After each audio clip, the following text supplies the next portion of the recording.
umumnya anak generasi 70-an itu mungkin kalau ada 10, 8-nya suka bola. Atau kalau kita breakdown ke Lampung misalnya gitu ya, saya masih suka sekali berteriak-teriak bahwa tidak ada pertunjukan di Lampung yang bisa ditonton puluhan ribu orang dengan tiket berbayar kecuali sepak bola. Dengan adanya nobar-nobar, kita nyambung ke UMKM, UMKM-nya juga ikut naik. Besar kita ini Bu Dewan ya, masih realistis nggak kita mimpi untuk kampung ini bisa bersaing di kancah dunia? Kalau saya dengan tadi Pak Bang Jue, Bung Dolop, Bu Dewan tadi, saya semakin yakin bahwa memang mimpi-mimpi kita ini masih realistis. Mimpi besar kita ini masih realistis.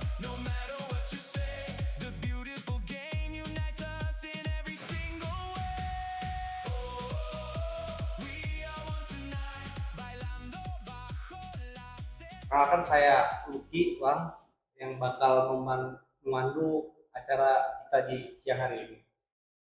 Kalau ngomongin bola, karena sekarang memang momennya lagi Piala Dunia, itu euforianya sangat besar di semua kalangan. Di semua kalangan euforianya masih sangat besar. Nah, cuma agak disayangkan ketika euforia sebesar itu dan diuntungkan di semua sisi, baik UMKM, pecinta bola dan lain sebagainya, pegiat-pegiat itu, jersey dan lain sebagainya, tapi kita tidak mengambil sisi manfaat ya minimal kira-kira ketika momen euforia begini atlet Lampung, sepak bola Lampung itu gimana? Nah itu oleh sebab itu PKB Lampung menggelar acara bicara soal bola ini yang memang kita hadirkan materi-materi yang sesuai dengan apa yang kita inginkan, baik dari pengamat sepak bola, kemudian dari sisi organisasinya ada PSSI, Mas Imam, kemudian dari sisi maniak bolanya ada Bung Dolop, ya kan? Kemudian bicara soal aturan ada legislatif kita Mbak Sasa Salim yang memang membidangin pemuda dan olahraga. Nah, izinkan saya untuk melanjutkan acara ini. Untuk sekarang ini kita ingin bicara soal dari perspektif PSSI dulu. Monggo Mas Imam dipersilahkan. Baru nanti kita buka tanya jawab. Baik, terima kasih. Assalamualaikum warahmatullahi wabarakatuh. Mungkin awal saya perkenalkan diri, saya Iman Hidayat. Kebetulan saya hari ini pengurus di PSSI Lampung. Walaupun memang pada saat ini ya Bung Dolop tahu nih, Bung Dolop udah kawakan juga nih di PSSI ini. Hari ini kita itu bahasa masih istilahnya pengurus antar waktu. Jadi sekaligus saya menyampaikan salam dari Pak Ketua PLT kami, Pak Sumarji, dan Wakil Ketua kita, Pak Yoga Suara. Jadi beliau memerintahkan saya untuk mewakili acara ini, Mbak Sasa.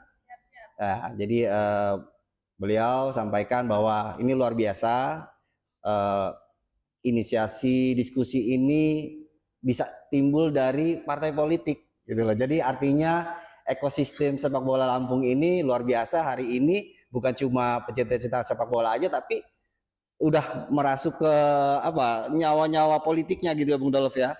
Artinya memang kalau saya bisa boleh sampaikan sedikit bahwa memang sepak bola itu perkembangannya itu ya tidak bisa lepas dari ranah politik, karena memang dukungan-dukungan itu juga pasti, kebijakan-kebijakan itu pemerintah itu pasti ada di ranah politik, memang seperti itu Abdul Salam. Jadi kalau ini kenapa saya yang harus pertama ini ngomongin ya, karena di judulnya tadi demam Piala Dunia ya, demam Piala Dunia dan sepak bola Lampung ada di posisi mana, atau sepak bola Lampung bisa bersaing di kancah dunia. Mungkin kalau saya pikir ya, mungkin kalau di kancah dunia kayaknya agak masih itu mimpi yang di judulnya masih ada tuh di flyernya tuh, mimpi besar. Jadi memang luar biasa mimpi besar itu kita punya, Lampung ini juga mimpi besar itu, dan tinggal bagaimana membina ekosistem yang kita punya, yang kita berdayakan ini menjadi impian-impian yang tercapai untuk kita itu. Kalau demam sepak bola, saya juga bingung nih Bung Dolop ya. Demam ini apa? Ini penyakit atau apa? Pandemi apa saya nggak tahu. Karena memang kan luar biasa ya bahasa saya. Kalau setiap 4 tahun sekali saya ngerasa Bung Joy juga mungkin tadi kita ngobrol-ngobrol di bawah, seperti dunia ini terhenti kalau ada setiap 4 tahun sekali ini. Terus kita tuh begitu mencintai sepak bola ini kan, Piala Dunia Pesta ini. Sementara kita juga belum pernah ikut diajak, diundang. Oh, diundang pernah ya Bung ya? Tahun 38 kita pernah diundang. Tapi kalau sebagai peserta lolos prestasi atau lolos kompetisi di Piala Dunia kita belum pernah. Jadi kok kita bisa mencintai? Nah itu yang mungkin kita akan diskusikan hari ini. Kenapa kok kita bisa mencintai pesta ini sementara kita juga belum pernah ada di sana sebenarnya kan gitu. Nah mungkin mudah-mudahan dengan diskusi ini ada Bung Dolop, ada Bung Joy, ada Mbak Sasa yang dari legislator ya kalau ini ya. Mudah-mudahan komisinya pas lagi komisi 5 ya Mbak Sasa ya. Alhamdulillah ini mudah-mudahan nanti dengan diskusi ini ada kesimpulan-kesimpulan yang bisa meningkatkan pengembangan ekosistem di Lampung khususnya Indonesia kalau umumnya ya, karena memang kalau di Piala Dunia bukan Lampung yang mewakili, Indonesia yang mewakili kan gitu kan. Tapi saya yakin bahwa pemain-pemain hebat itu juga bukan lahir langsung ada di stadion besar Mbak Sasa, adanya di kampung-kampung kecil dulu. Messi, Ronaldo juga mungkin mainnya di jalan-jalan dulu seperti anak-anak kita yang di kampung ini ya. Mungkin itu yang saya sementara ya, Bung Dolop mungkin bisa ditambahkan nama Bung Dolop sama Mbak Joy ini. Silakan Pak, gitu ya. Terima kasih untuk Mas Imam.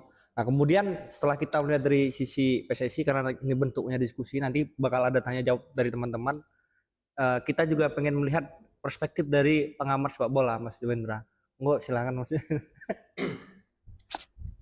Saya Watejo. Saya Wotejo, baju baru ini. Jadi saya itu teleponan sama Ibu Ketua. Bikin diskusi yuk, gitu. Karena awalnya mau nobar sebenarnya. Dan nobarnya kejauhan kan, ada di Bandar Lampung enggak gitu. Nah, singkat cerita, ruwet lah nobar di Bandar Lampung, udah kita bikin diskusi kayak gitu. Ya Mas Joy ya, saya sebagai apa? Pengamat sepak bola.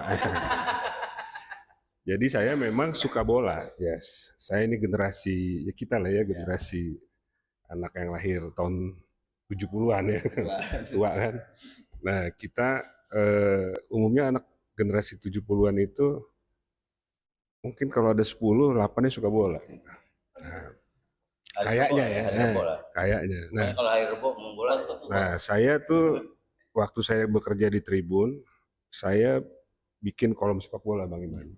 Jadi mungkin setahu saya nih, Dolop nanti bisa koreksi, wartawan di Lampung yang khusus hampir seminggu sekali, bahkan kalau lagi padat pertandingan itu bisa seminggu 2-3 kali, ada kolom sepak bola di halaman 1, itu saya, dan setelah saya nggak ada lagi. Nah, jadi mungkin gara-gara itulah saya dianggap pengamat sepak bola. Ya. Nah, kemudian sekarang masuk ke apa yang ditanyakan Lucky ya. Saya mau ngomong gini dulu di awal ini. Jadi manusia ini cuma ada 2 jenis, Bang Iman, Bung Dolop.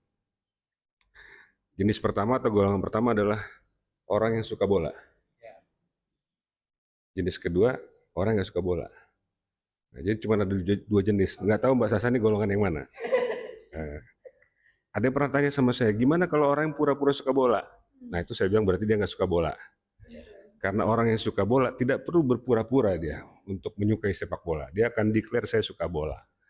Nah, kenapa orang suka bola? Kalau yang tidak suka bola tidak perlu kita bahas, namanya juga nggak suka, ya kan? Nah, nggak bisa dipaksa karena suka tidak suka itu kan soal selera. Dan satu-satunya di dunia ini yang tidak bisa diperdebatkan adalah selera. Jadi bebas orang untuk tidak suka sepak bola. Nah, sekarang kita bicara yang suka bola, ya. Kenapa orang suka bola? Ada 2 hal menurut saya. Yang pertama adalah permainan itu sendiri. Ya, permainan sepak bola itu untuk orang yang suka bola itu permainan yang sangat indah, sangat mengasihkan dan seterusnya. Ya, bagi orang yang nggak suka bola, saya pernah ketemu orang bekas anggota Dewan PKB juga senior kita, itu dibilang orang bodoh. Ada 22 orang berkumpul di satu lapangan besar, lari ke sana kemari nguber benda kecil bernama bola. Itu orang goblok kata dia.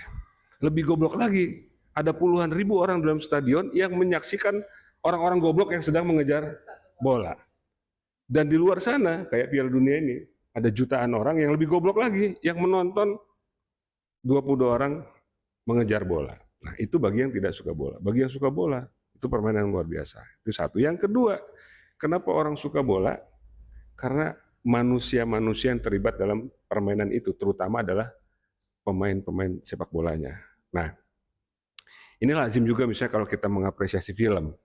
Ya, film itu kita suka film karena ceritanya, sinematografi, ya, seterusnya. Dan pasti kalau kita bicara film, kita bicara pemainnya. Ya, nggak mungkin kita bicara film terus aktornya siapa. Bola juga begitu. Permainan sepak bola dari masa ke masa selalu memunculkan figur-figur penting, figur-figur hebat yang mereka mengukuhkan keindahan sepak bola itu. Nah, tadi pertanyaannya apa sebenarnya? Lampung ada di mana? Mimpi besar. Nah, sekarang kita masuk ke Lampung. Langsung loncat nih saya nih, karena udah agak jauh sebenarnya. Jadi sebenarnya kesukaan sepak bola itu global. Sifatnya global. Kenapa ini menjadi olahraga yang luar biasa besarnya? Kenapa event 4 tahunan ini seluruh dunia ini berpesta? Karena ini emang olahraga global, ya.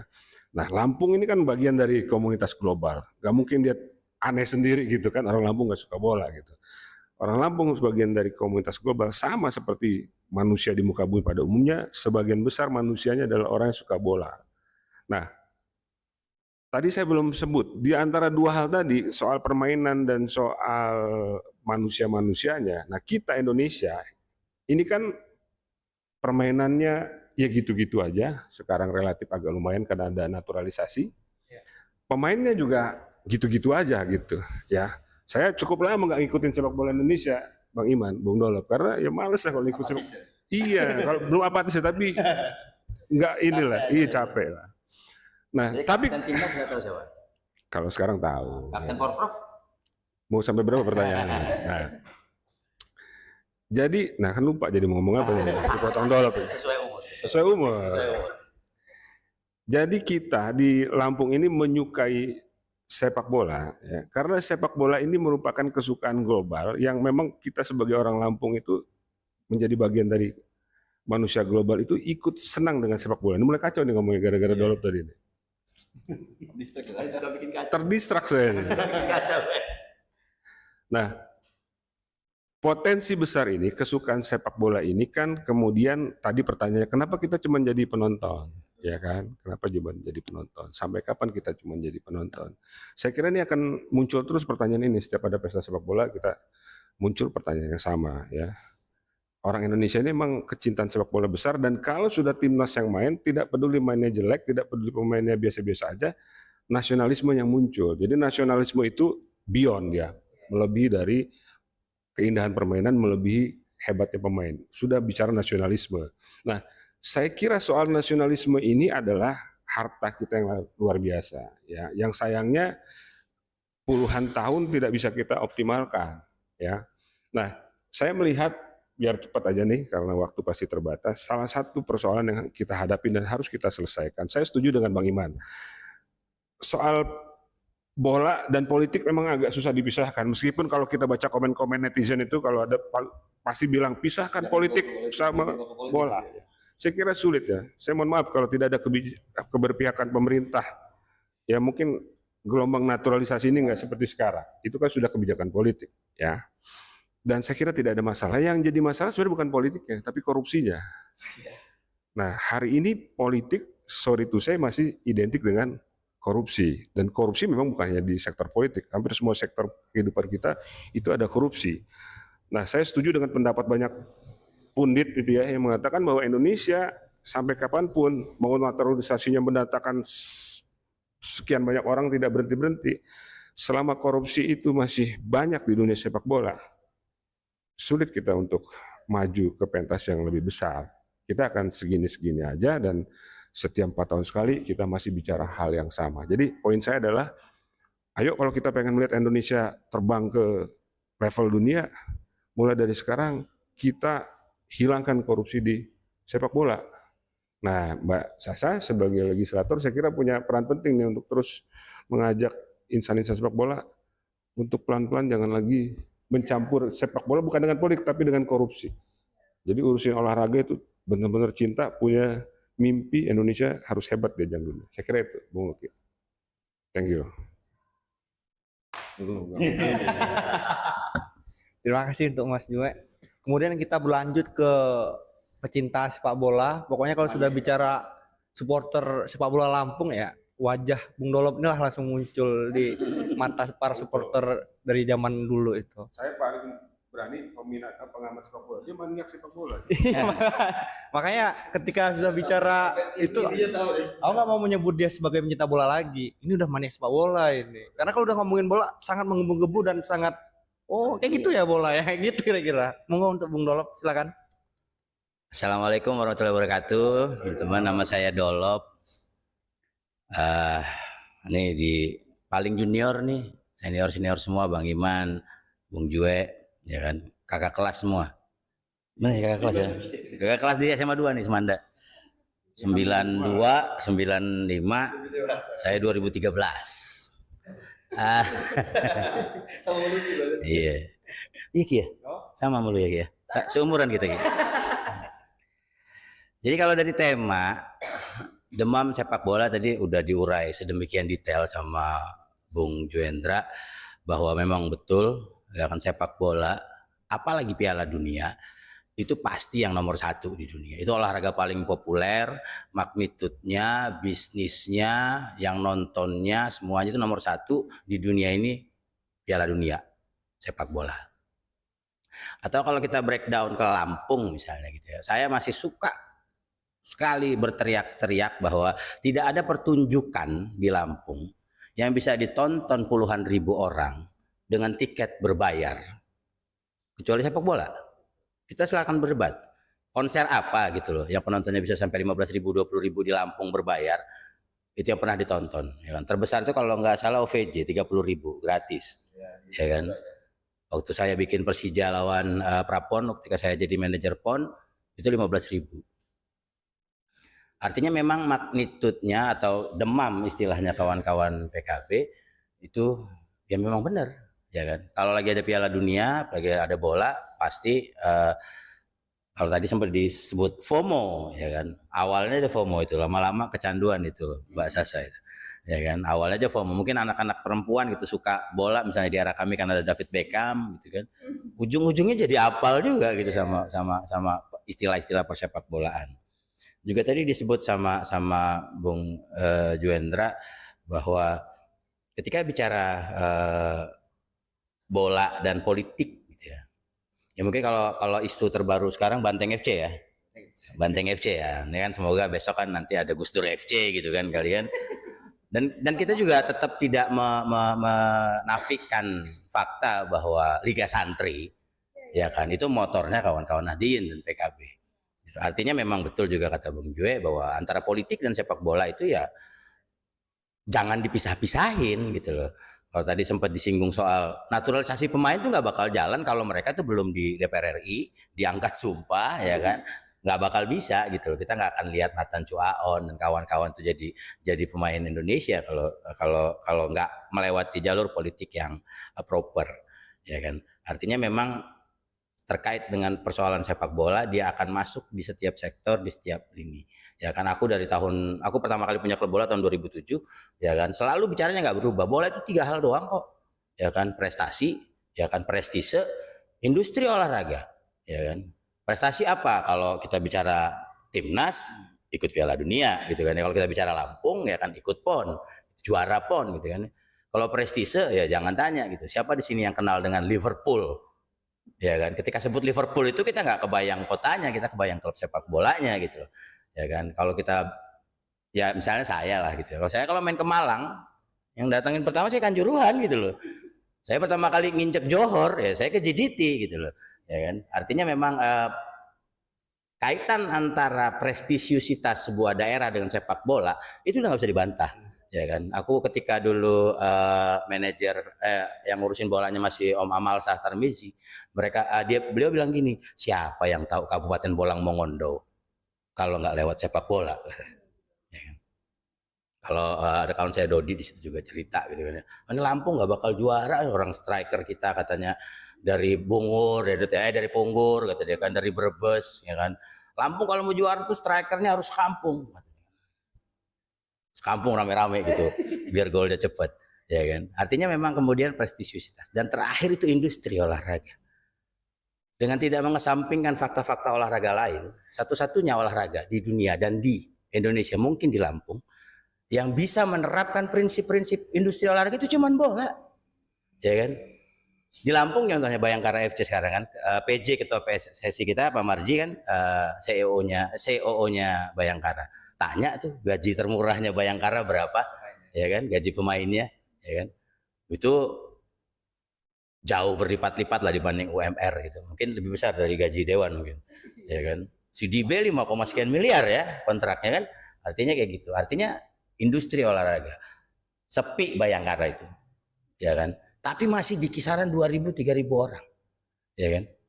Mau dibandingin coba dengan misalnya acara stand up di Muara Cafe ya jauh gitu loh, ya kan. Artinya memang sepak bola bahkan di level yang katanya tadi sepi itu masih di level yang masih tinggi juga gitu loh, ya kan. Mau dibilang sepi tuh Bayangkara, iklannya dikit segala macam, lu masuk masih 2.000-3.000 orang. Ketika lawan Persib dan Persija, ya kan, full. Bahkan kemarin ketika kita sempat diskusi sama kawan-kawan Bun Kopi segala macam, ketika hari Persija sama Persib itu datang ke Lampung, ya kan, kita laga home, silahkan bandingkan pergerakan perekonomiannya, mau bandingin dengan apa? Festival Krakatau. Mau bandingin dengan apa lagi coba? Misalnya nggak ada, nggak sebanding, ya kan? Ya tanya sama Bun Kopi, omset mereka malam ketika Persib sama Persija main, gitu lah. Artinya di level yang sepi itu untuk Lampung sudah sedemikian tinggi. Jadi wajar dong kita demam sepak bola.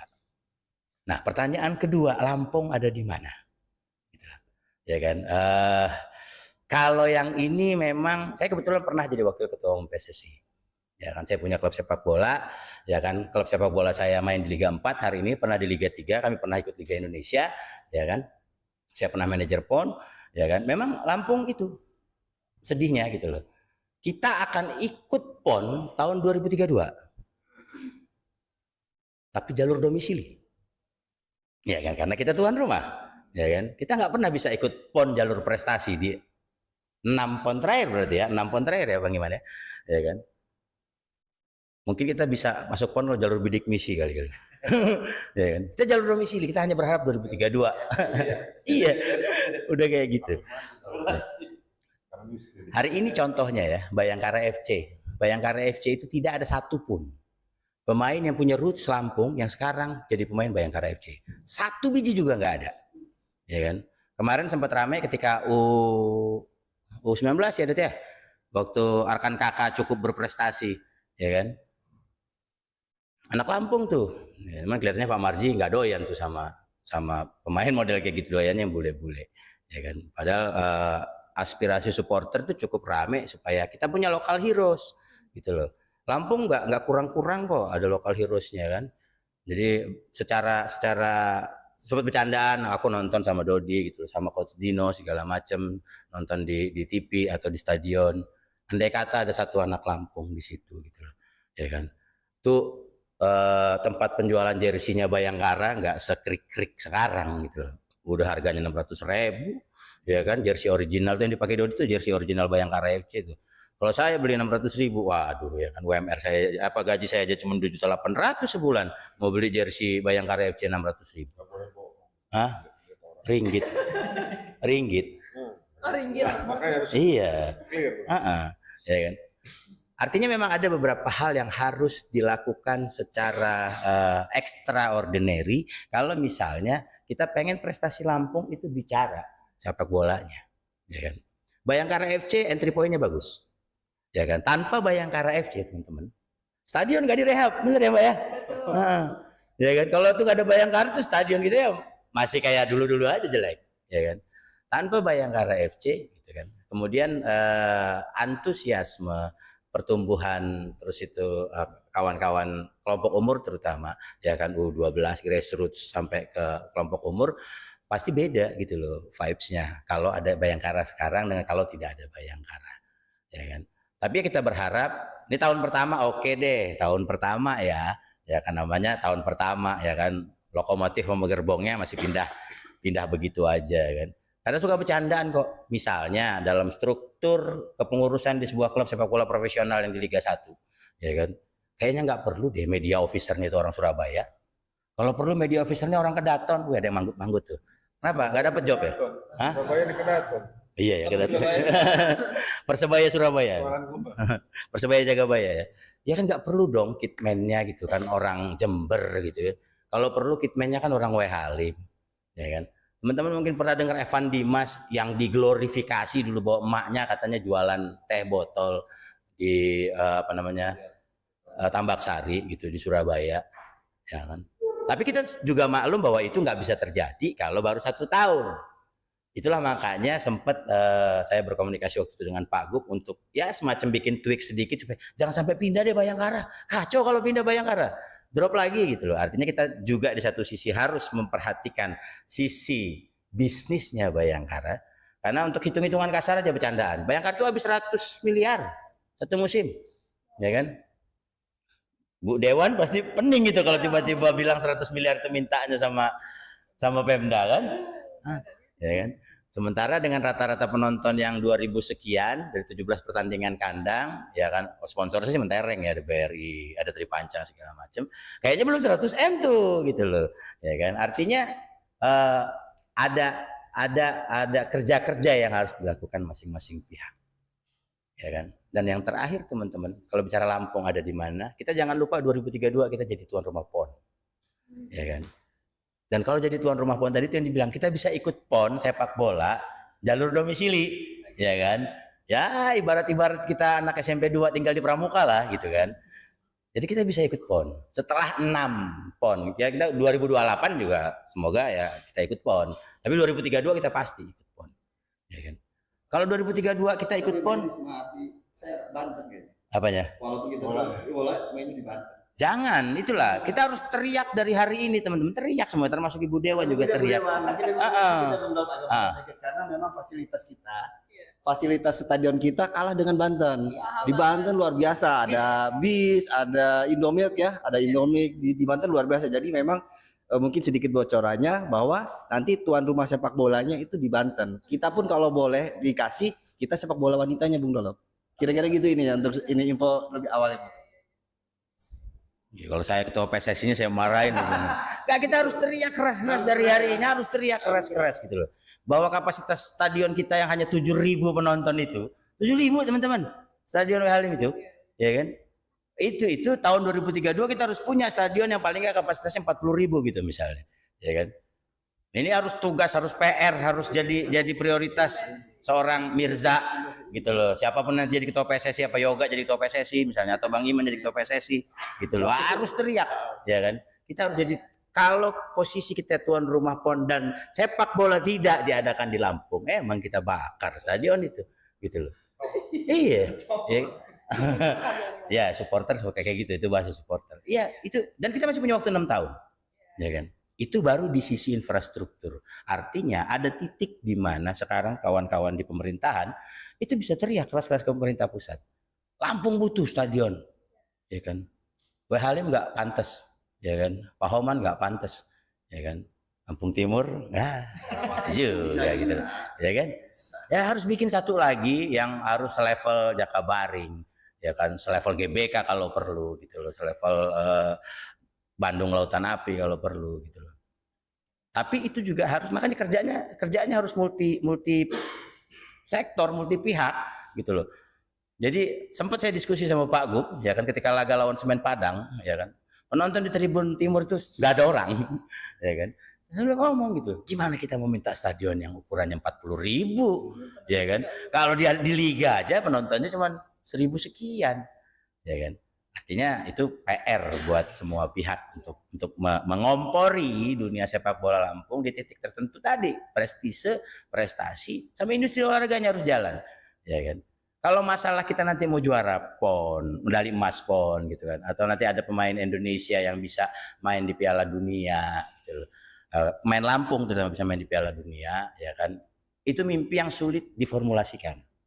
Tapi kalau prestasi, prestise dan industri olahraga itu bahasa sederhana yang paling gampang bisa dicerna dan kemudian diimplementasikan jadi program, ya kan? Kalau saya kebetulan sempat dengar ketika Pak Gubernur nyusun visi misi dulu, ya kan? Menyederhanakannya gampang. Lampung harus berani bidding jadi tuan rumah PON, ya kan? Itu kalau nggak salah yang ide itu Bang Ikin waktu itu, ya kan? Bang Ikin yang wakil ketua ICO ya apa? Koi ya, kalau beliau wakil ketua Koi. Ngapa kalau kita jadi tuan rumah PON kan? Ya, jalan ditambah pasti segala macam kan. Mana ada anggaran PON itu? Sekarang berapa APBD kita? 7 triliun. Yang provinsi. Ya 6, kan. Nggak ada kalau kita PON APBD kita cuma 6 triliun. Iya, ya kan. Berkaca terakhir PON ya kan di Kalimantan, di Papua, di Bandung, ya kan. Anggaran yang digelontorkan dari pemerintah pusat untuk supporting kegiatan PON pasti lebih lah dari APBD kita hari ini. Artinya pembahasan seperti itu yang kemudian harus dilakukan. Dan terakhir, saya nggak pernah saya nggak bakal lupa untuk nyampein, ya kan. Sepak bola Lampung itu punya sejarah yang sangat kuat. Kita pernah dapat emas PON, ya kan. Klub kita pernah juara Galatama, ya kan. Artinya kalau misalnya dibandingkan dengan daerah-daerah lain, misalnya Nusa Tenggara Barat, ya kan, Maluku Utara, kita masih punya sejarah yang lebih kuat, gitu loh. Jadi itu harus jadi salah satu basis bahwa kita juga bisa ke sana, ya kan. Jadi kalau misalnya ditanya Lampung mimpi besar, kayaknya kalau untuk level nasional kita udah lewat tuh, ya kan.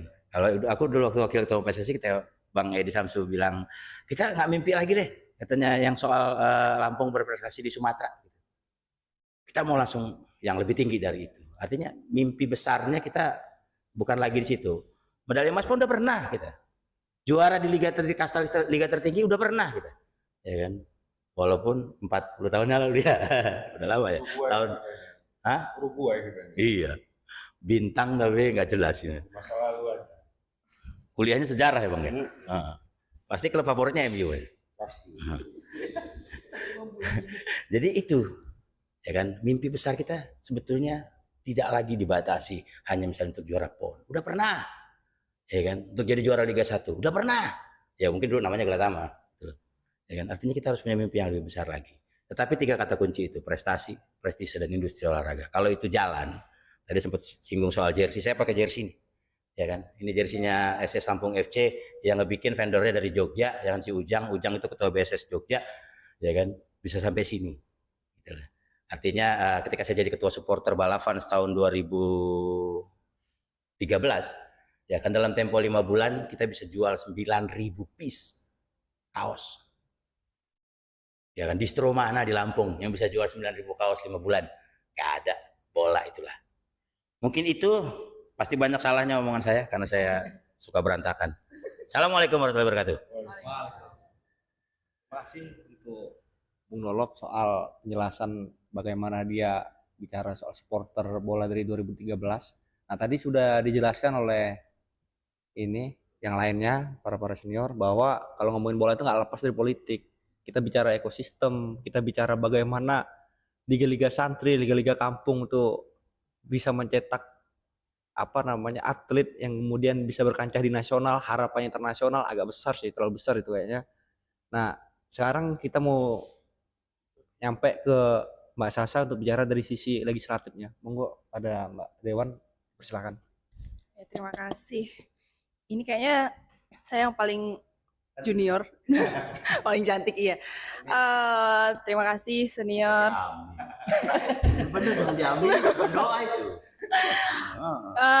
Ngomongin soal legislator, kita sebelumnya flashback dulu ya. Tadi dari penjelasan soal demam bola, terus Piala Dunia ini efeknya kemanapun. Karena soal demam bola ini adalah FOMO, karena saya juga kan Gen Z. Sekarang Gen Z yang dulunya pas 2009 ngelihat Piala Dunia, 2011 apa 2009 ya? Ingat Piala Dunia? Enggak, kala itu yang kita ingat adalah Piala Dunia di Afrika Selatan.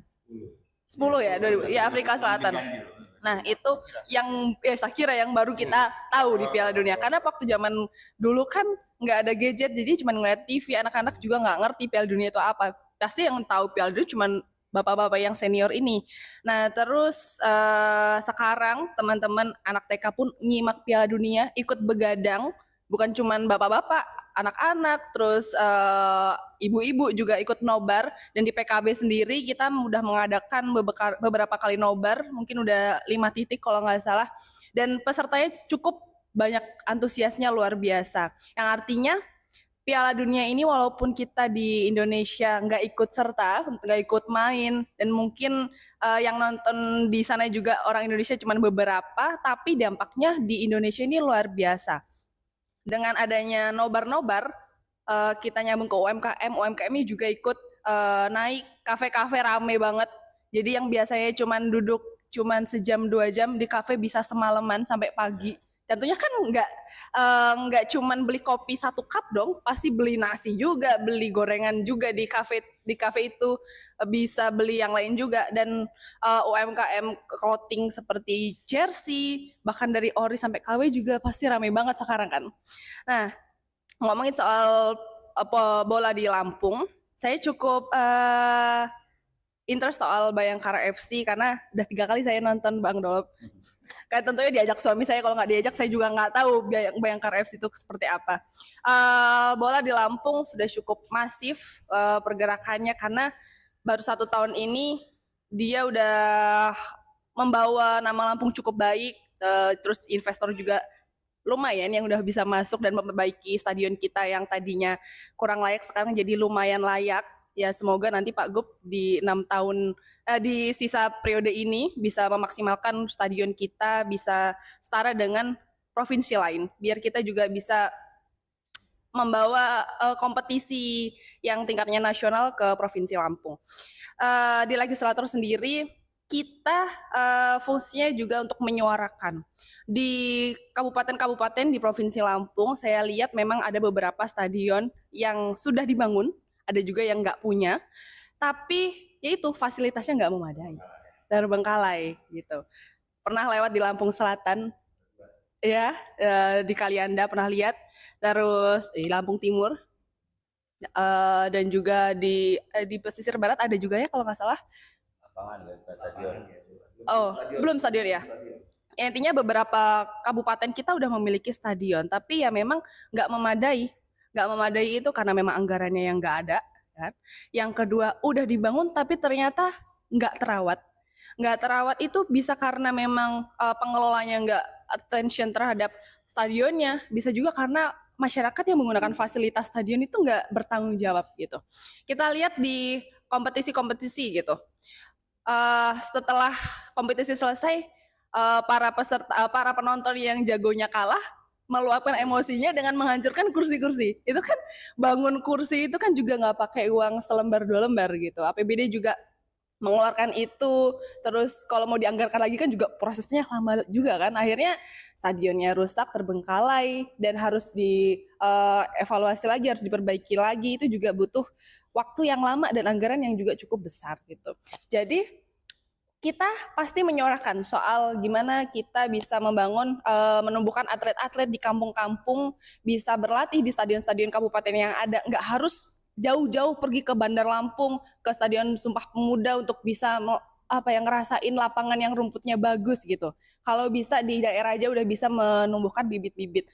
Karena ya kita tahu pasti si Messi, Ronaldo juga dulu di kampungnya latihannya di situ di kampung, nggak langsung di stadion internasional. Nah, yang selanjutnya, karena memang kita tahu lah anggaran kita semana kan, bahkan di Lampung sama tetangga aja di Sumsel beda banget.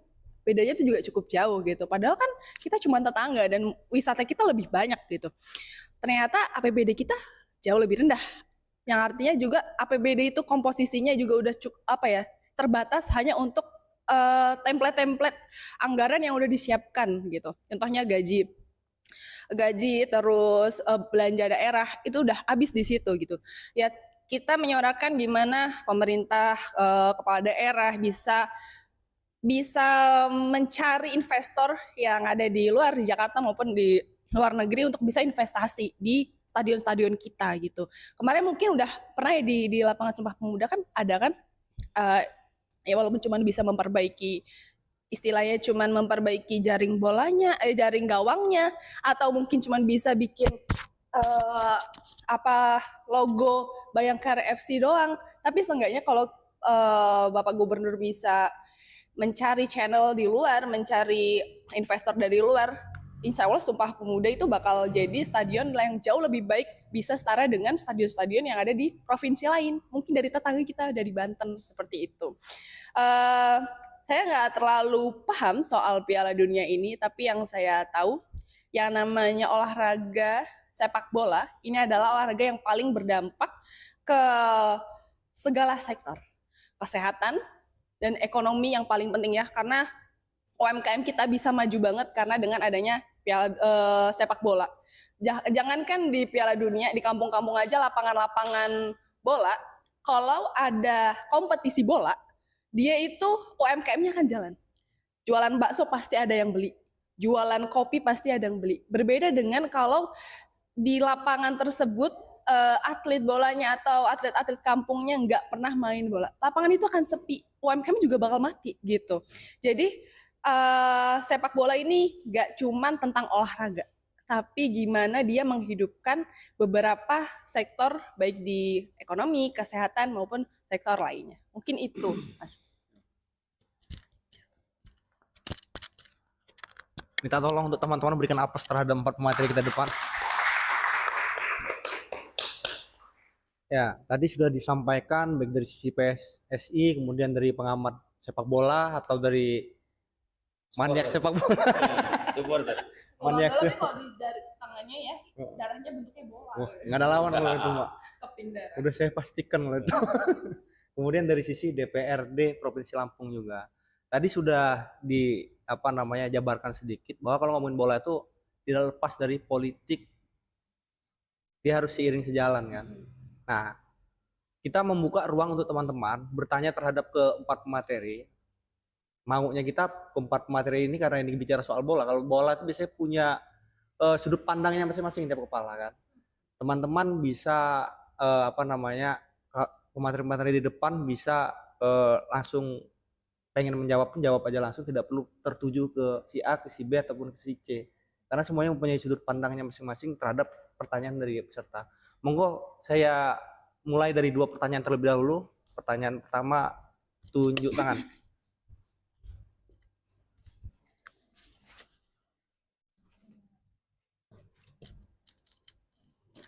Selamat siang, saya Yunias Tegar. Jadi saya mau meresponi dari yang Bapak Ibu sampaikan tadi. Memang benar, talenta-talenta itu tampil muncul nggak selalu dari stadion yang besar, jadi bisa dari daerah-daerah terpencil gitu. Nah, saya ini kan dari kampung juga nih Pak, Bu. Nah, banyak teman-teman saya itu punya mimpi yang besar gitu buat jadi pemain yang profesional gitu. Semangatnya tuh ada, talentanya ada, tapi yang nggak ada tuh lapangannya, pelatihnya begitu. Jadi kadang kami tuh kayak kalau main bola di teras-terasan masjid, teras-terasan gereja begitu. Jadi di mana ada tempat yang lapang itu kita buat main bola. Nah, jadi bagaimana menurut Bapak dan Ibu narasumber, langkah nyata apa yang bisa dilakukan agar mimpi anak-anak di pelosok ini tuh tidak mati hanya karena tidak ada penunjangnya? Terima kasih. Dipersilakan satu pertanyaan lagi. Nanti baru kita lanjut ketika ada pertanyaan-pertanyaan lain. Izin bertanya, saya Wanda Ramadhani. Banyak wanita yang memiliki talenta di dunia olahraga, terutama sepak bola. Apakah tim sepak bola wanita di Lampung ada timnya dan aktif dalam turnamen tingkat kabupaten atau kota? Terima kasih. Jadi baik, itu pertanyaannya bagus nih ya. Ini pertanyaannya bagus sebenarnya, pertanyaan diskusi kita ini yang begini kan, pertanyaannya mengenai fasilitas. Memang itu kendala yang dirasakan oleh semua insan sepak bola Lampung khususnya. Tapi kalau pertanyaannya itu saya mungkin dikaitkan dengan judulnya, realistis nggak sih mimpi besar kita ini, Bu Dewan ya? Masih realistis nggak kita mimpi untuk Lampung ini bisa bersaing di kancah dunia? Kalau saya dengar tadi Pak Bang Jue, Bung Dolop, Bu Dewan tadi, saya semakin yakin bahwa memang mimpi-mimpi kita ini masih realistis. Mimpi besar kita ini masih realistis. Karena memang kebetulan yang pertama tadi untuk menciptakan mimpi-mimpi anak-anak di kampung tadi itu mungkin nggak gitu, dan ini mungkin karena memang gini Bu Dewan ya. Jadi memang kebetulan saya sering ditugaskan oleh PSSI itu untuk mengawal festival anak-anak usia dini. Jadi memang festival itu di bawah U12 ya. Kalau U8 sampai U12. Jadi memang walaupun keterbatasan kita yang ada, tapi sebagai bukti nyata bahwa Lampung bisa berbicara. Piala Presiden kemarin yang U10 Lampung itu runner up, Bung Dol. Ini Bayangkara FC, Bayangkara ya, Bayangkara Presisi itu Lampung itu runner up. Di U12-nya ada Endah Prakasa dari Pringsewu, itu dia lolos grup. Memang dia kalah di fase grup, di fase knockout aja dia kalahnya.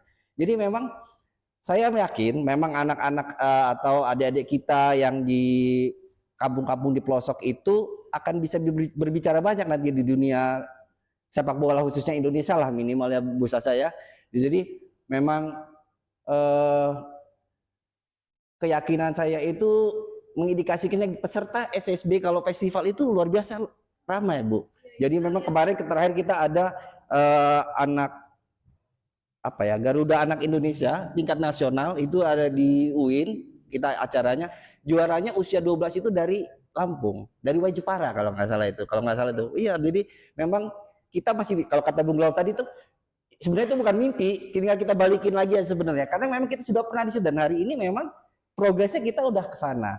Jadi kalau memang keterbatasan fasilitas tadi, saya ya kita bareng-bareng aja lah, bergerak bareng-bareng, ekosistem ini bareng-bareng. Kita juga nggak bisa menyulap bahwa besok Bu Sasa bisa ciptakan stadion-stadion di mana di kampung-kampung.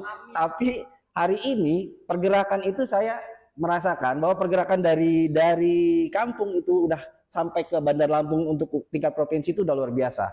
Saya melihat perjuangan pengorbanan Lampung Timur luar biasa memang SSB Lampung Timur itu pengorbanan orang tuanya, pengorbanan wali muridnya, mereka patungan untuk ikut festival sepak bola di Bandar Lampung yang tingkat provinsi.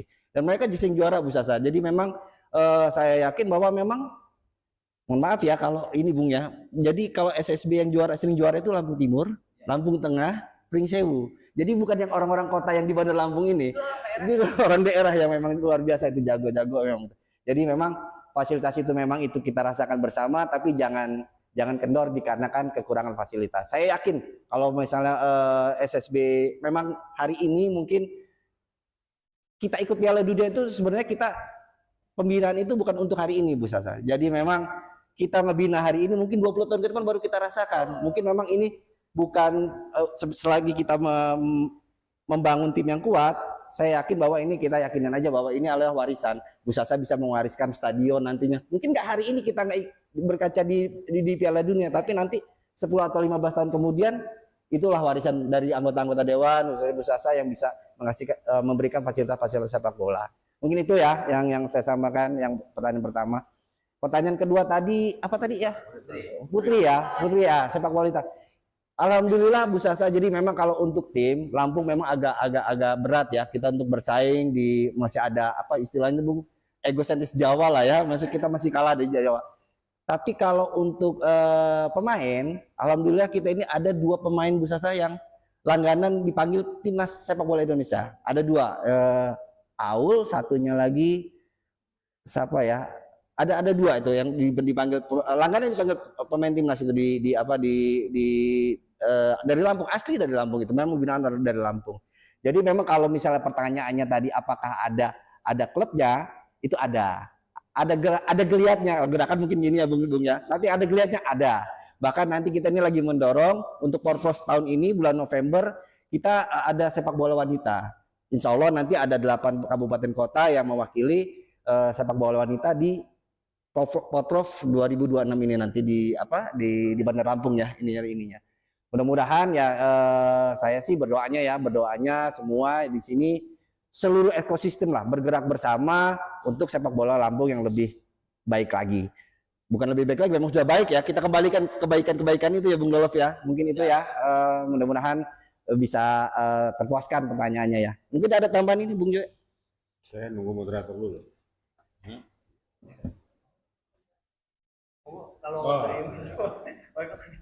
Saya itu biasa jadi moderator. Jadi kalau dilewat-lewat itu saya juga marah. Laporan polisi.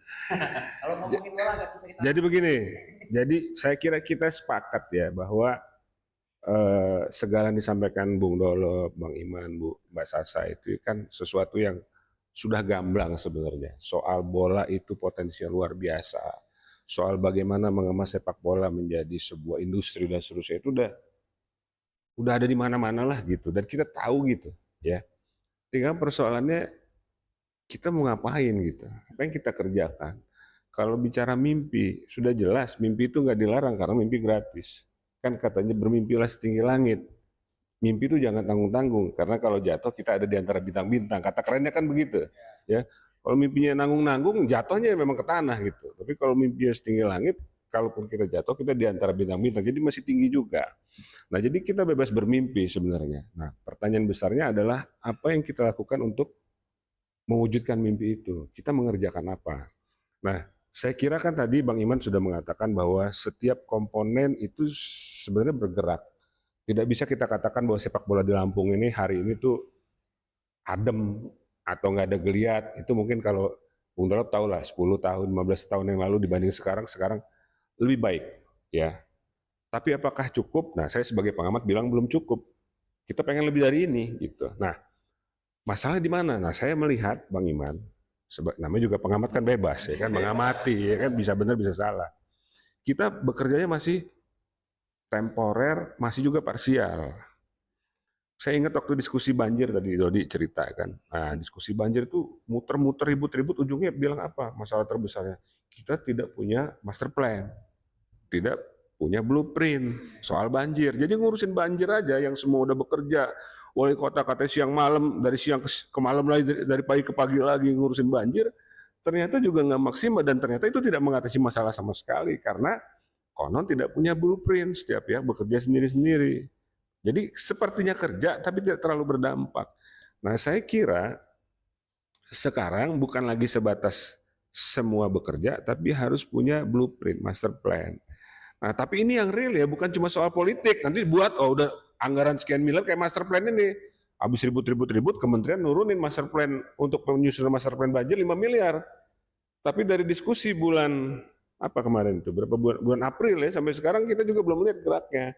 Nah, nanti kalau kita ribut soal master plan, tiba-tiba ada anggaran bikin master plan, habis itu ya nggak ada apa-apa, bukan itu. Tapi kita bicara yang benar-benar master plan yang memang dibuat dengan sengaja, dengan serius, dengan keinginan besar untuk memperbaiki sepak bola di Lampung. Kalau nggak nanti jalan sendiri-sendiri. Saya bulan lalu ke Tulang Bawang Barat, saya ketemu dengan Pak Bupati, dia bilang Tulang Bawang Barat sekarang menggulirkan liga kecamatan. Itu kan hebat tuh. Ya, hebat bikin liga kecamatan itu.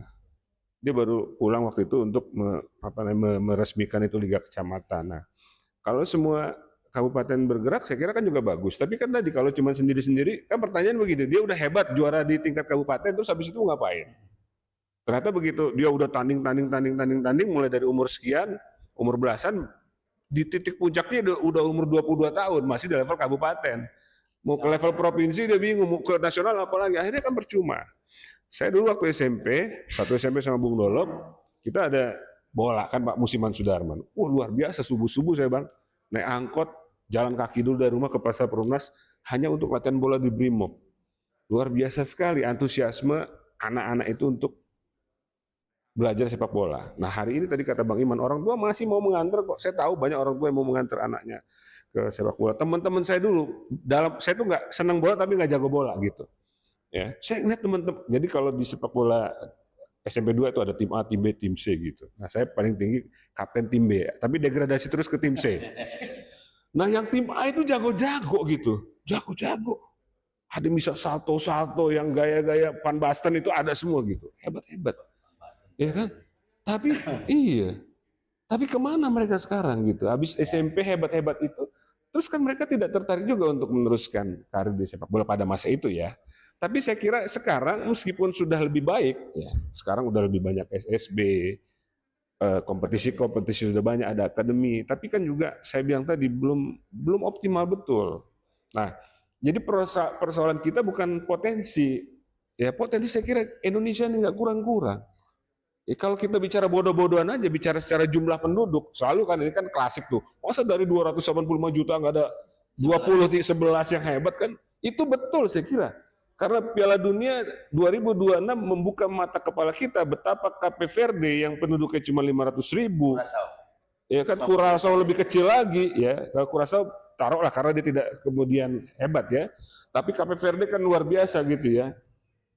Luas wilayah tidak lebih luas dari Tanggamus, Lampung Timur, 500.000 orang. Ternyata bisa membuka mata dunia betapa mereka main dengan hebat. Bisa menahan seri Uruguay, orang bilang kebetulan. Ya kan?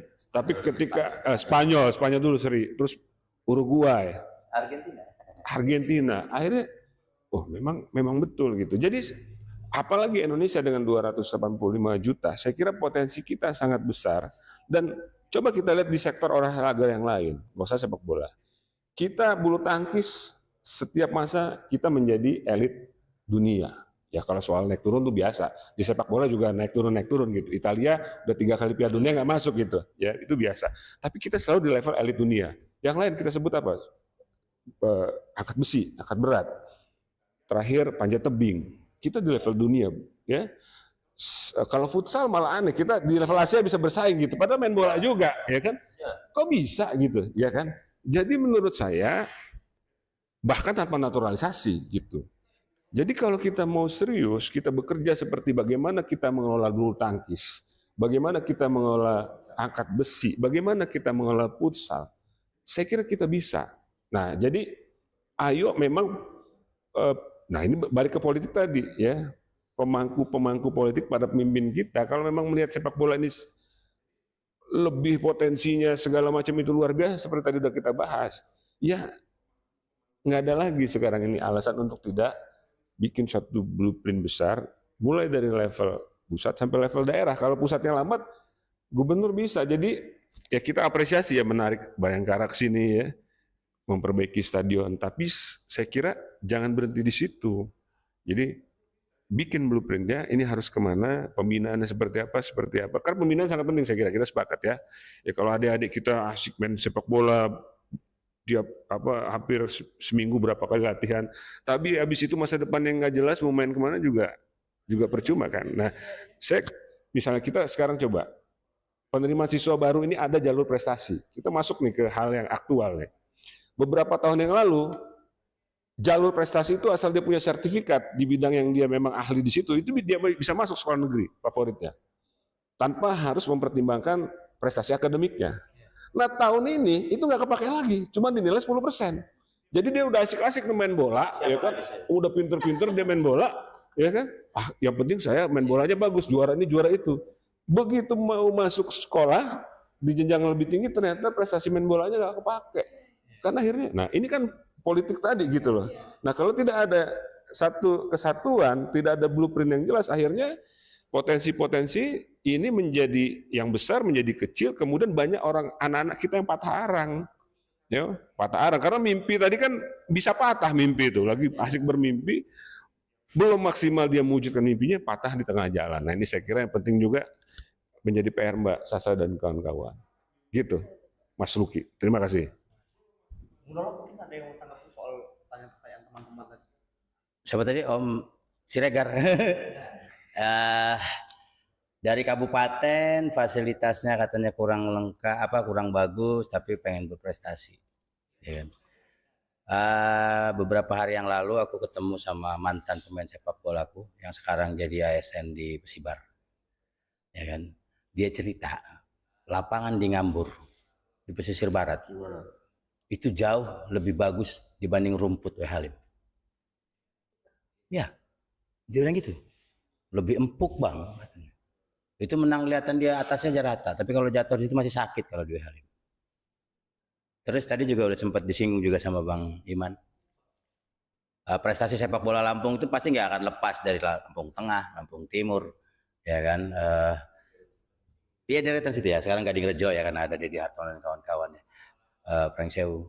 Lampung Tengah, Lampung Timur itu kenapa bisa bagus sepak bolanya? Karena lapangan bolanya banyak. Ya kan? Iya.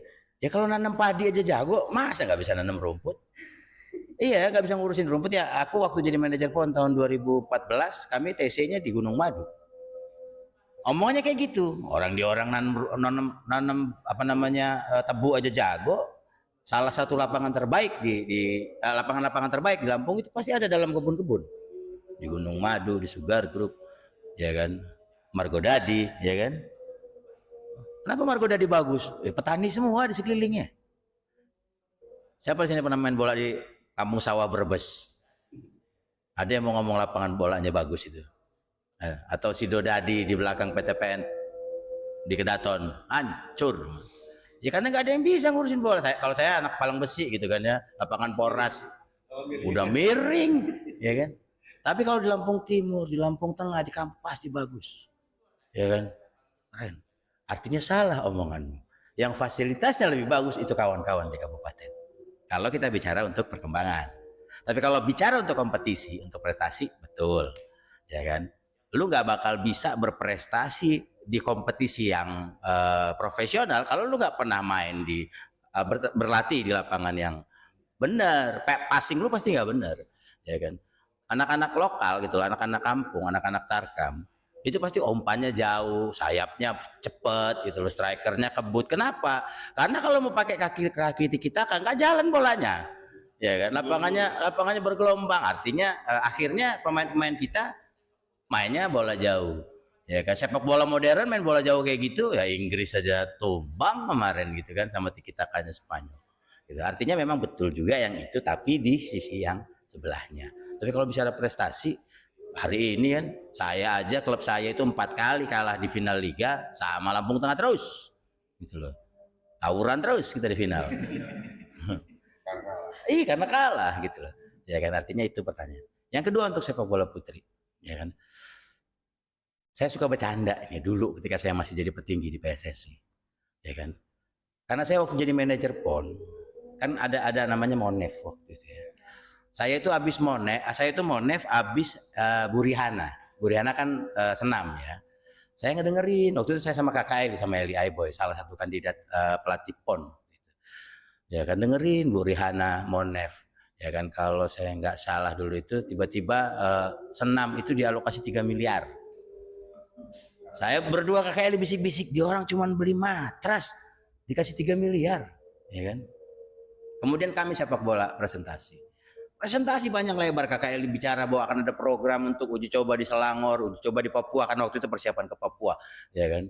Minta anggaran 800 juta, ditolak sama KONI, ya kan. Dengan alasan berdasarkan peraturan sepak bola belum jadi cabur prioritas. Ngamuk saya di situ, saya berantem saya sama Kabid Binpres, dicek aja siapa waktu itu Kabid Binpresnya, ya kan. Saya bilang, Bapak ngomong besok masuk koran halaman 1, tenang aja saya punya koran. Bilang. Itu salah satu percontoh, ya kan, bahwa kemudian politik dan olahraga itu harus linear. Nah, kembali ke soal sepak bola putri, bercandaannya begini, oh supaya sepak bola itu bisa jadi cabur prioritas, ayo kita akal-akalin. Gimana ngakal-akalinya? Bilangin emasnya 4. Kok 4? Ya kan, sepak bola putra, ya kan, sepak bola putri, futsal putri 4 lah, agak lumayan lah, ya kan. Jadi nggak satu biji itulah. Walaupun saya selalu bilang, kalau misalnya satu provinsi itu pulang bawa 1 medali emas PON sepak bola, saya berani taruhan harganya jauh lebih prestisius ketimbang misalnya senam, renang. Ini kalau yang pengurus-pengurus ini pasti ngamuk, ya kan. Bayangin kalau kemarin Bayangkara FC itu juara liga, ya kan, bukan Persib. Begitu bayangin kita ada konvoy dari Bakau sampai Belambangan Umpu kali, gitu loh. Tuh. Tapi buat ngakal-ngakalinnya, tadi itu kita bikin 4, kata kita emasnya, biar KONI dengar, ya kan, dari Komisi 5 dengar, gitu kan. Tapi enggak, sepak bola putri bukan bercandaan hari ini, ya kan. Salah satu kontrak tertinggi sepak bola putri itu anaknya Dennis Rodman. Silahkan googling.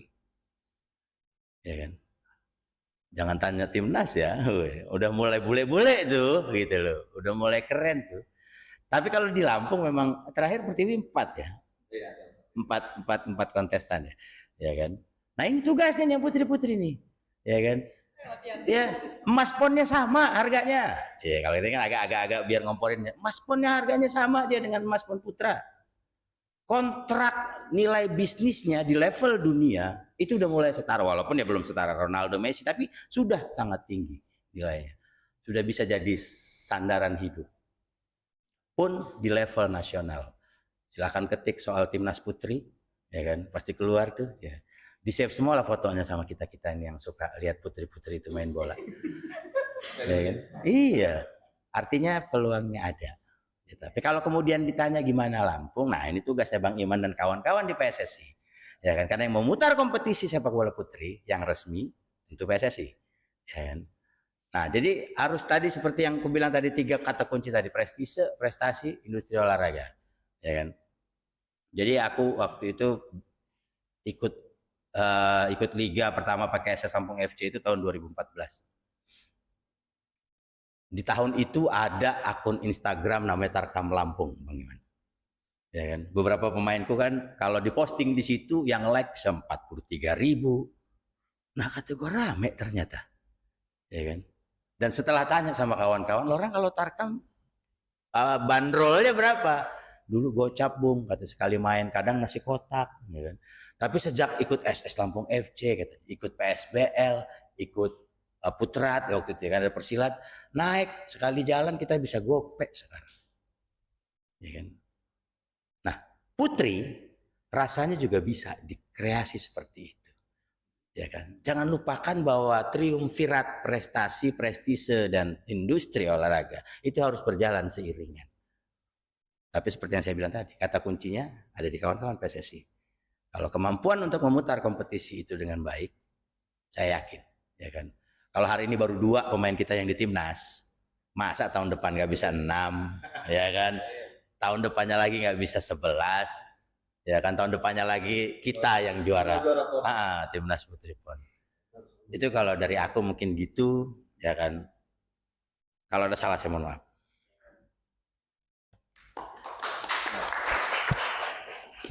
Terakhir mungkin ke Wadewan untuk memberikan tanggapan terkait pertanyaan-pertanyaan tersebut. Oke, sebenarnya dijawabnya udah 5 halaman kayaknya udahan tadi sama senior-senior ini. Mungkin memang kita masih banyak kekurangan di daerah soal fasilitas, soal gimana kita menjemput atlet-atlet yang ada di daerah. Kita bisa gunakan media yang ada, karena sekarang kan gampang banget viral, apapun gampang viral. Kita bisa menjemput buah apel yang ada di ujung gunung dengan kita memposting sesuatu. Ya, kita gunakan media sosial dengan cara memviralkan tersebut. Pasti PSSI Lampung, terus Dinas Olahraga, dan juga kita di DPRD pasti akan tahu kalau di sana ada atlet yang memang emas dan bisa kita jemput untuk kita bawa mewakili Provinsi Lampung. Itu mungkin yang bisa saya jawab. Kalau soal olahraga sepak bola wanita, saya kurang paham sebenarnya. Tapi ternyata udah dijelaskan, ternyata luar biasa. Jadi ibu-ibu silakan habis ini kita latihan bola biar kita bisa jadi atlet mewakili Provinsi Lampung. Terus soal tadi Bang Dolop menyinggung soal gimana, kenapa sih anggaran di Provinsi Lampung untuk sepak bola ini nggak terlalu maksimal ya. Waktu itu. Nah, dengan hal-hal kayak gini, dengan Mas Iman, Mas Joy, dan juga Bang Dolop ini muncul, bisa menjelaskan keadaan sepak bola Lampung yang real. Jadi kan bisa, kayak bagi saya nih, saya wakilnya masyarakat di DPRD yang nggak paham bola, jadi ngerti bola ini urgent, bola ini hal yang bersinar yang harusnya itu kita utamakan seperti itu. Karena sekarang kan banyak banget kan olahraga, ya kan, yang ada anggaran untuk inilah, untuk olahraga ini. Padahal kita udah memiliki sepak bola yang dampaknya ini bukan cuma untuk olahraga, untuk yang lain juga. Kalau kita maksimalkan membangun si sepak bola ini dengan maksimal, pasti yang lain ikut naik seperti itu. Mungkin itu yang dari saya. Terima kasih, MC. Ki, bisa nambahin nggak, Ki? Boleh. Kamu silakan, Mas.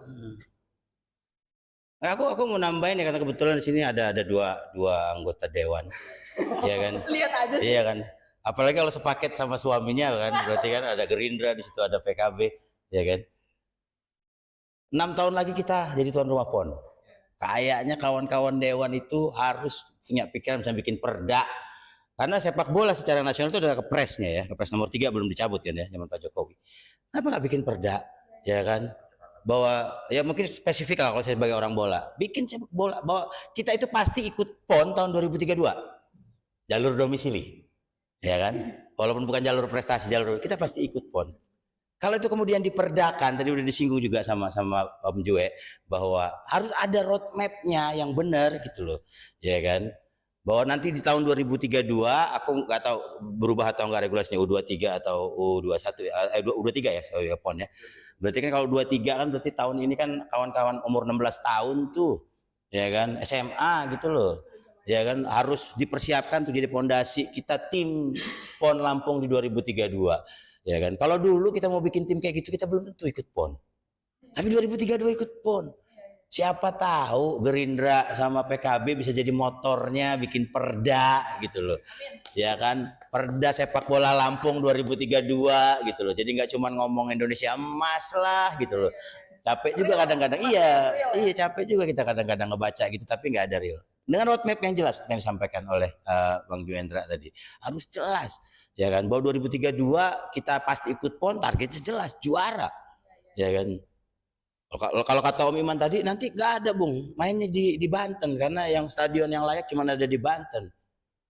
Ya itu bagian dari perda itu, ngotot harus ke sana. Pada Bung kita memang nggak bisa, nah, KONI kita nggak bisa karena itu aksen kita di KONI. Jadi memang PSSI nggak bisa karena kita ngikutin di KONI. Iya. Mungkin beliau-beliau di komisi-komisi ini Bung. Saya waktu di PSSI nekan KONI, ya kan? Iya. Di periode saya PSSI nggak dikasih duit sama KONI. Boleh kan sama Bang Iman? Saya ribut saya sama KONI, ya kan? Tapi itu sekarang mumpung ada Mbak Khair gitu lah, ada Mbak Sasa kan, ada Galang gitu loh. Sementara kita sangat memahami komitmen kuatnya Mirza di bola, ya kan? Udah jelas nih bahwa misalnya dibikin perda bahwa 2032 artinya nggak diganggu-ganggu deh gitu loh. Ya kan, bahwa 2032 itu ada programnya, ya kan? Ketua pelaksananya misalnya Mbak Khair gitu kan langsung, ya kan, bahwa sampai 2032 mikir. Itu aspirasi itu, ya kan. Artinya kalau misalnya nanti teman-teman di Komisi 5 diskusi, ya kan, kenapa nggak diperdakan? Jadi roadmapnya jelas, anggarannya jelas, ya kan. Kalau tadi Om Jue bilang cuman bikin tata ruang untuk menanggulangi banjir 5 miliar, ya kan, sampai berantem ya kan, Bu Ali sama Balai, ya kan. Kepala dinasnya masih dilaporin ya. Iya kan. Nggak, artinya itu menurutku ya. Karena aku bukan orang dewan gitu loh, aku bukan orang partai, koran gue juga nggak jalan-jalan amat gitu loh. Tapi ini bisa jadi salah satu kontribusi real PKB misalnya yang menginisiasi, ya kan. Ngilik Gerindra gampang sebelah kita ini, gitu loh, ya kan, nggak susah-susah amat, ya kan. Ya belum kalau misalnya dibawa ke nasional tuh ada Mbak Nuni, ya kan. Artinya memang kemudian kalau komitmen terkait prestasi, prestise, dan industri olahraga terkait sepak bola itu bisa dilancarkan secara kuat lewat jalur politik, nggak ada yang marah kok pasti. Mungkin itu tambahannya Ki, agak bercandaan gue memang. Nama juga, Ki, boleh ya? Jadi memang hidup ini harus ada skala prioritas, Mbak Dewan ya. Jadi nggak semua, kita harus semua sektor kita urus gitu. Ya akhirnya memang serba tanggung semua, sementara kan diakui duit kita terbatas kan. Nah kalau semua mau diurus, nanti kalau ngurus ini lebih banyak, yang ini iri dan seterusnya, kita nggak akan bergerak kemana-mana gitu. Karena balik lagi duitnya terbatas gitu. Nah maka menurut saya, karena duitnya terbatas, duitnya segitu-gitu aja, dan kalau bicara duit ini pasti bulet lah ya kan. Nah kenapa nggak kita bikin skala prioritas? Nah yang saya maksud apa? Saya menguatkan apa yang dikatakan Dolop tadi. Bisa nggak sih Lampung ini punya satu mindset bahwa olahraga ini adalah salah satu yang bisa diprioritaskan untuk mengerek Lampung ke level nasional. Nah, kita cukup konsentrasi di beberapa cabang olahraga yang memang misalnya kita pernah punya sejarah, plus sepak bola gitu. Ya, udah dibahas di A sampai Z. Kenapa kita harus lebih serius kepada sepak bola? Nah, kita berikan prioritas. Nah, kalau sudah mindsetnya prioritas, maka tadi semua elemen akan bergerak dalam satu barisan yang sama. Nggak begitu sulit lagi untuk bicara soal bagaimana apa yang dikatakan Dolop tadi, perda misalnya. Karena semuanya ke sana gitu. Alokasi anggaran untuk bikin stadion-stadion baru. Tadi saya nanya ke Bang Iman, berapa sih kalau bikin stadion yang lumayan di level kabupaten? Dia bilang 2 miliar tapi tanpa tribun. Berarti kalau tanpa tribun dengan tribun sekitar 10 miliar cukup. Nah kan 10 miliar. Berarti kalau ada 15 miliar, 20 miliar itu bagus. Nah saya kan sering kritik tuh. Ya saya pernah bikin surat terbuka kan viral juga gara-gara wali kota ngasih kejaksaan tinggi 60 miliar. Belum yang lain-lain sekian puluh miliar. Kalau di total sekitar 30 miliar. Kalau separohnya aja kita pakai untuk bikin stadion, udah berapa biji stadion bisa kita buat? juga. Iya kan? Kejaksaan. Nah, provinsi juga. Nah, ini kan jadi kita ini kayak selalu bilang nggak punya duit, tapi sering buang-buang duit gitu. Makanya kalau orang-orang kayak saya, kayak Dolop, ya suka ngece juga. Sebenarnya orangnya serius nggak sih? Gitu, ya kan? Kalau serius ya serius. Serius itu tercermin bukan hanya dari kata-kata, tapi dari tindakan. Kalau kata-katanya kelihatannya keren, tapi tindakannya ternyata bertolak belakang dengan apa yang dikerjakan, ya kita wajar kalau terus kita tetap udahlah gitu kan. Haji Jarkoni. Ngajar bisa ngajar orang iso ngelakoni, ya kan? Nah, orang iso ngajar, orang iso ngelakoni. Jadi saya kira kita harus bikin skala prioritas dan ini masuk akal, sangat masuk akal. Ini kan diskusi kita newspack-nya kalau bahasa jurnalistik itu kan Piala Dunia. Kita lihat Amerika itu sebagai sebuah negara kurangnya apa, walaupun juga banyak utangnya juga ya, lagi krisis juga. Tapi hari ini kita masih menganggap bahwa Amerika adalah negara adidaya yang kaya raya, ya kan? Mereka nggak perlu ngadain Piala Dunia juga tetap adidaya kok. Ya siapa yang meragukan keadidayaan keadikuasaan Amerika? Nggak ada gitu. Mereka negara superpower dari segala hal gitu. Tapi kenapa mereka masih mau mengambil Piala Dunia? Masih mau jadi tuan rumah? Ini yang menjawab apa yang disampaikan Dolop sama Bung Iman tadi. Betapa megahnya ini sepak bola sebagai sebuah olahraga untuk menyedot manusia, menyedot atensi manusia, dan menyedot uang. Ya, update terakhir saya baca tadi untuk tiket final itu tiket termurah 125 juta. Tiket termahal 511 miliar dan bisa diambil dua, satu paket. Jadi 1 miliar untuk nonton bola. Jadi kalau kita lihat di stadion itu orang buka baju ketawa TV, itu orang kaya semua. Iya, itu yang paling miskin di situ bisa bayar 125 juta gitu, yang gitu-gitu. Ini siapa? Ini orang kaya. Keluarga menteri ya? Iya, iya kan? Menteri PU. Menteri PU bisa, ya istri sama anaknya gitu. Ya itu, jadi luar biasa gitu. Kalau Amerika itu kan ya pragmatis juga, nggak ada idealismenya mereka. Kalau secara ekonomi tidak ada dampak yang signifikan, saya kira nggak nemen-nemen amat mereka gitu. Nah, jadi ini mengonfirmasi apa yang kita diskusikan ini, bahwa kalau kita mau lebih serius, mungkin kita akan melompat beberapa tahap ya. Kita masih sibuk, ini kok pertanian kita begini-begini aja, sektor perkebunan kita begini-begini, pertama wah gitu, kita berkutat situ-situ aja. Ayo, berani nggak kita loncat, kita prioritas ke olahraga. Nanti pada akhirnya saya yakin akan ada trickle down effect. Begitu olahraga kita bagus, kita menjadi atensi nasional, duit banyak masuk, sektor lain akan bergerak, ekonomi bergerak, UMKM bergerak, dan seterusnya. Nggak perlu ada koperasi merah putih bisa bergerak semua ini. Gitu, nggak perlu ada MBG untuk menyedot sektor pertanian, karena akan bergerak semua. Ya, terakhir kita bisa belajar dari Sumatera Selatan. Ya, apa sih hebatnya Sumatera Selatan? Tapi karena pernah punya pemimpin yang gila olahraga dan punya keberanian, lalu kemudian mengeksekusinya dalam bentuk kebijakan, ya, dalam bentuk anggaran. Apa yang dimimpikan kita hari ini sudah dikerjakan oleh Palembang berapa tahun yang lalu tuh, waktu mereka bikin PON itu. Akhirnya terus SEA Games, ya kan, akhirnya ikut tuan rumah bersama Asian Games. Bisa gitu loh. Kita cuma sepelemparan batu sama Sumatera Selatan. Orang Sumatera Selatan cuma buat lihat laut aja ke Lampung. Ya kan, hebatan Lampung sebenarnya. Ini memotivasi bahwa kita itu bisa kalau mau. Nah, alhamdulillah menurut saya dengan segala kekurangan kita hari ini, kita punya gubernur yang relatif dengan segala kekurangan juga harus kita syukuri. Sekian gubernur nggak ada yang mau ngambil tim sepak bola nasional gitu, ya. Nggak ada yang mau benahin, bagusin stadion, ya kan? Nah, saya kan itu rumah saya tuh, Pekor itu, tempat saya tinggal. Dari mulai nggak ada itu. Jadi saya tahu betul bagaimana stadion. Sekarang saya masuk stadion nonton Bayangkara FC beberapa kali, saya terharu juga, bisa bagus juga gitu ya. Iya kan? Dan itu kan hanya dikerjakan beberapa bulan. Bahwa kapasitasnya masih 7.000 dan sebagainya, karena emang existingnya segitu gitu loh. Artinya sekali lagi tidak ada yang tidak bisa, tidak ada yang tidak mungkin kalau mau. Nah, tinggal kemauan. Nah, gubernurnya punya keinginan, nah dewannya tinggal dorong. Ya, saya kira itu, Bung Oki. Terima kasih. Saya lagi pada teman-teman untuk memberikan apresiasi terhadap teman-teman